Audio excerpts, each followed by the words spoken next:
ఈరోజు మీకు కడి పకోడీ చపాతీకి పుల్కా చేస్తారు కదా, కడి పకోడీ ఎలా చేయాలో చూపిస్తాను. ముందుగా కడి ఎలా చేయాలో చెప్తాను మీకు. ఇది కొంచెం శనగపిండి తీసుకోవాలి. దీనికి సరిపడా కొంచెము ఉప్పు, కొంచెం కారం, అలాగే కొంచెం పసుపు, కొంచెం వాము కూడా తీసుకోవాలన్నమాట. శనగపిండి కదా, ఇది వేస్తేనే మనకి టేస్ట్ వస్తుంది.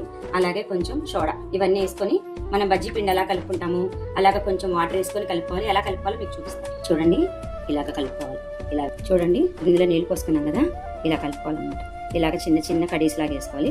ఇప్పుడు ఆయిల్లో ఎలా వేస్తే ఈ సోడా వేసుకోవడం వల్ల మనకు కొంచెం లావు అవుతాయి కదా, ఉబ్బుతాయి కదా, అందువల్ల అవి చక్కగా మనకి మెత్తగా కూడా ఉంటాయి అవి కడీస్. ఇప్పుడు మీకు ఆయిల్ ఎలా వేసుకోవాలో మీకు చూపిస్తాను. ఇలాగా చిన్న చిన్నగా వేసుకోండి. మీకు తర్వాత ఇవి పెద్దగా అయిపోతాయి అన్నమాట. చూడండి, చిన్న కడాయిలో అంటే బాండీలో చక్కగా ఇలా వేసాను. నేను చిన్న వేసాను కడీస్. సోడా వేయడం వల్ల చక్కగా ఇలా గుబ్బినియి. ఇలా ఉండడం వల్ల కడి పకోడీ కూడా చాలా టేస్ట్గా ఉంటుంది. ఇప్పుడు ఇవి అయిపోయినాయి. ఇవి తీసేసాక అసలు కర్రీ ఎలా చేయాలో మీకు చూపిస్తాను. చూడండి, కడి పకోడీకి ముందుగా మనం ఇలాగ మజ్జిగ రెడీ చేసుకోవాలి. మరీ అతి కమ్మడిది కాదు, అతి పుల్లడిది కాదు, మీడియంగా ఉన్న మజ్జిగ. ఇలాగ చక్కగా మజ్జిగలాగా పలచగా చేసేసుకొని మీరు దీనికి సరిపడా శనగపిండి వేసేసుకోండి. ఇదే మెయిన్ కర్రీ అన్నమాట. అలాగే వాము కూడా కొంచెం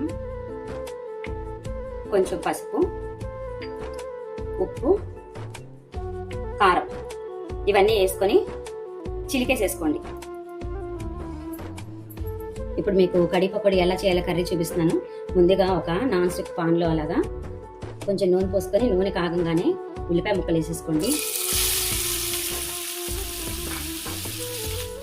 ఈ ఉల్లిపాయ ముక్కలు ఒక 5 నిమిషాలన్నా వేగాలన్నమాట, మగ్గాలి. అప్పుడే కూర బాగుంటుంది.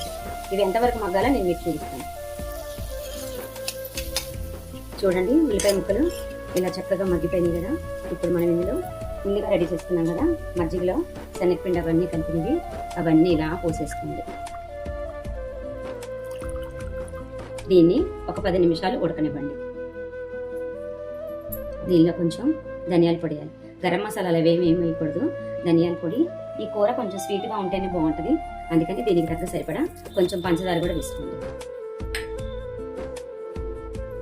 చూడండి, కడి కూడా ఇందులో మనం మజ్జిగ శనగపిండి వేసాం కదా, కొంచెం కాగిపోయింది, తొక్కులాడుతుంది. ఇప్పుడు ఈ కడీస్ అన్ని వేసి ఇందులో ఇలా వేసేసి కొంచెం కలిపేసేయండి. కలిపి ఒక 10 నిమిషాలన్నా ఉంచాలి.